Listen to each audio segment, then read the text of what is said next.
H D Kumaraswamy ರಾಜ್ಯ ರಾಜಕಾರಣಕ್ಕೆ ಬರೋದನ್ನ ಯಾರು ಕೂಡ ಬೇಡ ಅನ್ನಲ್ಲ, ಮತ್ತೆ ಅವರಿಗೆ ಯಾರ ಪರ್ಮಿಷನ್ ಕೂಡ ಬೇಕಾಗಿಲ್ಲ ಅಂತ ಹೇಳಿ ಗೃಹ ಸಚಿವ ಡಾಕ್ಟರ್ ಜಿ ಪರಮೇಶ್ವರ್ ಒಂದು ಎಚ್ಚರಿಕೆ ಹೇಳಿಕೆಯನ್ನು ಕೊಟ್ಟಿದ್ದಾರೆ. ಅವ್ರು ಬರಬೇಕಾದ್ರೆ ಬರಲಿ, ಯಾರ ಪರ್ಮಿಷನ್ ಅವ್ರಿಗೆ ಬೇಕಿಲ್ವಲ್ಲ. ಕೇಂದ್ರ ಸಚಿವ ಎಚ್ ಡಿ ಕುಮಾರಸ್ವಾಮಿ ಬಗ್ಗೆ ಪರಂ ಮಾತು ನೋಡಿ, ಎಚ್ಚರಿಕೆ ಹೇಳಿಕೆಯನ್ನು ಕೊಡ್ತಾ ಇದ್ದಾರೆ. ಬರಂಗಿದ್ರೆ ಬರಲಿ, ಅವ್ರಿಗೇನು ಯಾರ ಪರ್ಮಿಷನ್ ಬೇಕು, ಅವ್ರಿಗೆ ಯಾರ್ದು ಬೇಕಾಗಿಲ್ಲ, ಯಾವಾಗ ಬೇಕಾದ್ರೂ ಬರ್ಬೋದು ಅವರು ಅಂತ. ಕುಮಾರಸ್ವಾಮಿ ಅವರು 2 ಬಾರಿ ಸಿಎಂ ಆಗಿದ್ರು, ಅವ್ರ ಬಗ್ಗೆ ಮಾತನಾಡ್ತಾ ಹೋಗ್ತಾರೆ. ಇವತ್ತು ಅವರು ಕೇಂದ್ರ ಸಚಿವರಾಗಿದ್ದಾರೆ. ಪರಮೇಶ್ವರು ಈ ರೀತಿಯಾಗಿ ಮಾತನಾಡ್ತಾ ಇದ್ದಾರೆ. ರಾಜಕಾರಣಕ್ಕೆ ಬರೋದು ಅಥವಾ ಕೇಂದ್ರದಲ್ಲೇ ಇರೋದು ಅದು ಅವರಿಗೆ ಬಿಟ್ಟಂತಹ ವಿಚಾರ. ಅವರು ರಾಜ್ಯವನ್ನು ಬಿಟ್ಟು ಕೇಂದ್ರಕ್ಕೆ ಹೋದಾಗಲೂ ಯಾರ ಪರ್ಮಿಷನ್ ತೆಗೆದುಕೊಂಡಿಲ್ಲ. ಅದೇ ರೀತಿಯಾಗಿ ಕೇಂದ್ರವನ್ನು ಬಿಟ್ಟು ಇಲ್ಲಿಗೆ ಬರೋಕೆ ಅಂದರೆ ರಾಜ್ಯಕ್ಕೆ ಬರೋಕೆ ಯಾರ ಪರ್ಮಿಷನ್ ಕೂಡ ತೆಗೆದುಕೊಳ್ಬೇಕಾಗಿಲ್ಲ. ಕುಮಾರಸ್ವಾಮಿಯೊಬ್ಬರ ಅನುಭವಿ ರಾಜಕಾರಣಿಯಾಗಿದ್ದಾರೆ. ಯಾಕಂದರೆ 2 ಸಲ ಮುಖ್ಯಮಂತ್ರಿ ಆಗಿದ್ದಾರೆ. ಅವರು ಕರ್ನಾಟಕಕ್ಕೆ ಬಂದು ರಾಜ್ಯದ ಅಭಿವೃದ್ಧಿಗೆ ಕೊಡುಗೆಯನ್ನು ಕೊಡ್ತಾರೆ ಅಂತಂದರೆ ಅದು ಒಳ್ಳೇದಲ್ವಾ? ಬರಲಿ ಬಿಡಿ. ಮಾಜಿ ಸಿಎಂ ಹಾಗೂ ಕೇಂದ್ರ ಸಚಿವರ ಬಗ್ಗೆ ಪರಮೇಶ್ವರ್ ಈ ರೀತಿಯಾಗಿ ಮಾತನಾಡಿದ್ದಾರೆ. ಒಂದು ರೀತಿಯಲ್ಲಿ ಪಾಸಿಟಿವ್ ಆಗಿ ಮಾತನಾಡಿದ್ದಾರೆ.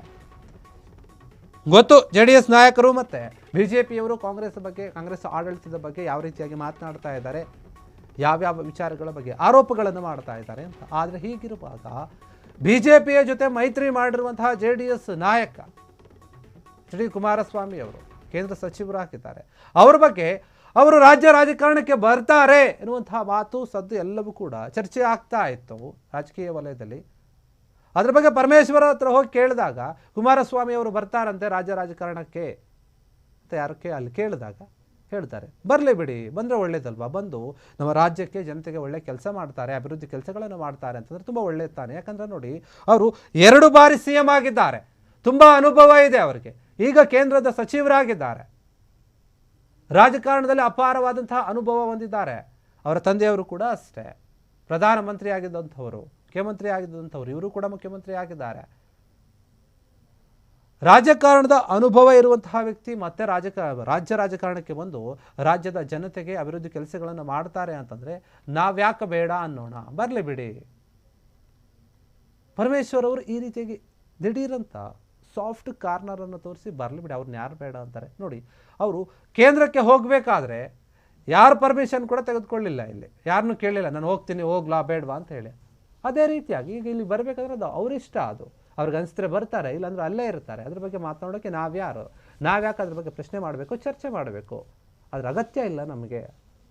ಬಂದರೆ ಬರಲಿ ಬಿಡಿ, ಅವರು ಒಳ್ಳೆಯ ವ್ಯಕ್ತಿನೇ ಅನ್ನೋಂಥ ರೀತಿಯಲ್ಲಿ ಮಾತನಾಡಿದ್ದಾರೆ. ಅನುಭವ ಇದೆ, ಒಳ್ಳೆಯ ರಾಜಕಾರಣಿ, ಯಾವ ಕೆಲಸವನ್ನು ಯಾವ ರೀತಿಯಾಗಿ ಮಾಡಬೇಕು ಅನ್ನೋದು ಗೊತ್ತಿದೆ, ಅಭಿವೃದ್ಧಿ ಕೆಲಸಗಳನ್ನು ಮಾಡ್ತಾರೆ. ಇದೆಲ್ಲ ಇರುವಂಥವರು ರಾಜ್ಯ ರಾಜಕಾರಣಕ್ಕೆ ಬರ್ತಾರೆ ಅಂತಂದರೆ ಇನ್ನೂ ಕೂಡ ಒಳ್ಳೆಯದಾಗುತ್ತೆ, ನಮ್ಮ ಕರ್ನಾಟಕಕ್ಕೆ ಒಳ್ಳೆಯದು, ಜನರಿಗೆ ಒಳ್ಳೆಯದು, ಬರಲೇ ಬಿಡಿ ಅಂತ ಪರಮೇಶ್ವರ್ ಅವರು ಮಾತನಾಡಿದ್ದಾರೆ. ಕುಮಾರಸ್ವಾಮಿ ಅವರು ಇನ್ನೂ ಅದ್ರ ಬಗ್ಗೆ ಅಧಿಕೃತವಾಗಿ ಏನೂ ಹೇಳಿಲ್ಲ. ನೋಡೋಣ, ಮುಂದೆ ನೋಡೋಣ. 2028ರ ಚುನಾವಣೆ ಏನು ಬರುತ್ತೆ, ಎಲ್ಲರೂ ಕೂಡ ಅದೇ ಒಂದು ಟಾರ್ಗೆಟ್ ಮಾಡ್ತಾ ಇರುವಂಥದ್ದು. ಅದರ ಜೊತೆ ಈಗ ಸ್ಥಳೀಯ ಸಂಸ್ಥೆಗಳ ಚುನಾವಣೆಗಳು ಏನು ಬರ್ತಾ ಇದೆ ಅದನ್ನು ಕೂಡ ನೋಡ್ತಾ ಇದ್ದಾರೆ. ಎಲ್ಲ ಪಕ್ಷಗಳು ತನ್ನದೇ ಆದಂಥ ರೀತಿಯಲ್ಲಿ ತಯಾರಿಕೆಯನ್ನು ಮಾಡ್ಕೊಳ್ತಾ ಇದೆ. ಈ ನಿಟ್ಟಿನಲ್ಲಿ ಏನು ಮುಂದಿನ ಎಲೆಕ್ಷನ್ 2028ಕ್ಕಿದೆ, ಆ ಸಮಯದಲ್ಲಿ ಕುಮಾರಸ್ವಾಮಿ ಅವರು ಮತ್ತೆ ಬಂದು ರಾಜಕಾರಣಕ್ಕೆ ಬಂದು ಸ್ಪರ್ಧೆ ಮಾಡಿ ಗೆದ್ದು ಏನೋ ಒಂದು ಹೇಳಿಕೆ ಕೊಟ್ಟಿದ್ದು ಅವರು. BJP ಮತ್ತು JDSನ ಪಕ್ಷ ಬರುತ್ತೆ, ಅಧಿಕಾರಕ್ಕೆ ನಾವೇ ಬರೋದು, ನೆಕ್ಸ್ಟ್ ಟೈಮ್ ಕಾಂಗ್ರೆಸ್ ಬರೋದೇ ಇಲ್ಲ, ನೋಡ್ತಾ ಇರಿ ಅಂತ. ಮೊನ್ನೆ ಅಷ್ಟೇ ಒಂದು ಕಾರ್ಯಕ್ರಮದಲ್ಲಿ ಹೋದಾಗ ಕೇಳಿಕೊಂಡ್ರು, ನೋಡಿ ನಮಗೆ ಒಂದೇ ಒಂದು ಸಲ 5 ವರ್ಷ ಅವಕಾಶ ಕೊಡಿ. ಕುಮಾರಸ್ವಾಮಿ ಅವರು ಕೇಳಿದ ಮಾತಿದು, ಪದೇ ಹೇಳಿದರು. ಕಾಂಗ್ರೆಸ್ ಸರ್ಕಾರದಿಂದ ಯಾವ ಅಭಿವೃದ್ಧಿ ಆಗ್ತಾ ಇಲ್ಲ, ನೀವು ನಮಗೆ ಒಂದೇ ಒಂದು ಬಾರಿ 5 ವರ್ಷ ಅಧಿಕಾರವನ್ನು ಕೊಡಿ, ನಾವು ಹೆಂಗೆ ಅಭಿವೃದ್ಧಿ ಮಾಡ್ತೀವಿ ನೋಡಿ. ಇವರು ಗ್ಯಾರಂಟಿ ಯೋಜನೆಗಳನ್ನು ಕೊಟ್ಟು ಬರೀ ಸಾಲ ಮಾಡ್ತಾ ಇದ್ದಾರೆ, ಸಾಲದ ಹೊರೆಯನ್ನು ಹೊರಿಸ್ತಾ ಇದ್ದಾರೆ ರಾಜ್ಯದ ಜನತೆಯ ಮೇಲೆ. ನಾನು ಯಾವುದೇ ಸಾಲವನ್ನು ಕೂಡ ಹೊರಿಸಿರಲಿಲ್ಲ. ನಾನು ಮುಖ್ಯಮಂತ್ರಿ ಆಗಿದ್ದಾಗ ರಾಜ್ಯದ ಖಜಾನೆಯಿಂದಾನೇ ಹಣ ಕೊಟ್ಟಿದ್ದೆ, ಇವರು ಸಾಲ ಮಾಡ್ತಾ ಇದ್ದಾರೆ.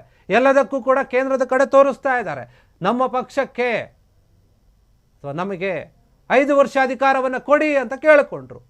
ಈಗ ಪರಮೇಶ್ವರ್ ಅವರು ಹೇಳ್ತಾ ಇದ್ದಾರೆ, ಅವ್ರು ಬಂದರೆ ಏನಾಯಿತು, ಬರಲಿ ಬಿಡಿ ರಾಜಕಾರಣಕ್ಕೆ, ಅದರಿಂದ ಏನೂ ತೊಂದರೆ ಇಲ್ಲ, ಬಂದರೆ ಒಳ್ಳೆಯದೇ ಅನ್ನುವಂಥ ರೀತಿಯಲ್ಲಿ ಮಾತನಾಡ್ತಾ ಇದ್ದಾರೆ. ಪಾಸಿಟಿವ್ ಆಗಿ ಮಾತನಾಡಿದರೆ ಇದೊಂದು ಸ್ವಲ್ಪ ಅಚ್ಚರಿಗೆ ಕಾರಣವಾಗ್ತಾ ಇದೆ. ಕಾಂಗ್ರೆಸ್ ನಾಯಕರು ತಮ್ಮ ಆಪೋಸಿಟ್ ಇರುವಂತಹ ಪಕ್ಷದವರ ಬಗ್ಗೆ ಈ ರೀತಿಯಾಗಿ ಮಾತನಾಡೋದು ಸ್ವಲ್ಪ ಕಡಿಮೆ. ಕೆಲವೊಬ್ಬರು ಮಾತನಾಡ್ತಾರೆ ಗೌರವ ಇರುವಂಥವ್ರು, ಆದರೆ ರಾಜಕೀಯವಾಗಿ ರಾಜಕಾರಣದ ಬಗ್ಗೆ ಮಾತನಾಡಬೇಕಾದ್ರೆ ಎದುರಾಳಿಗಳು ಯಾವತ್ತೂ ಕೂಡ ಅವ್ರನ್ನ ಒಪ್ಕೊಳ್ಳೋದಿಲ್ಲ, ಟೀಕಿಸ್ತಾ ಇರ್ತಾರೆ. ಇಲ್ಲ, ಅದು ನನಗೆ ಗೊತ್ತಿಲ್ಲ ಅಂತ ತಳ ಹಾಕ್ಬಿಡ್ತಾರೆ. ಆದರೆ ಪರಮೇಶ್ವರ್ ಅವರು ಆ ರೀತಿಯಾಗಿ ಮಾಡಲಿಲ್ಲ. ಅವ್ರು ಬಂದರೆ ಬರಲಿ ಬಿಡಿ, ಅವರಿಗೆ ಅನುಭವ ಇದೆ ಅಂತ ಮಾತನಾಡಿದ್ದಾರೆ. ಕ್ಷಣ ಕ್ಷಣದ ಸುದ್ದಿಗಳಿಗಾಗಿ ಫ್ರೀಡಂ ಟಿವಿ ಸಬ್ಸ್ಕ್ರೈಬ್ ಮಾಡಿ, ಲೈಕ್ ಮಾಡಿ ಹಾಗೂ ಫಾಲೋ ಮಾಡಿ. ಹೊಸ ಸುದ್ದಿಗಳ ನೋಟಿಫಿಕೇಶನ್ಗಾಗಿ ಬೆಲ್ ಐಕಾನ್ ಮೇಲೆ ಕ್ಲಿಕ್ ಮಾಡಿ.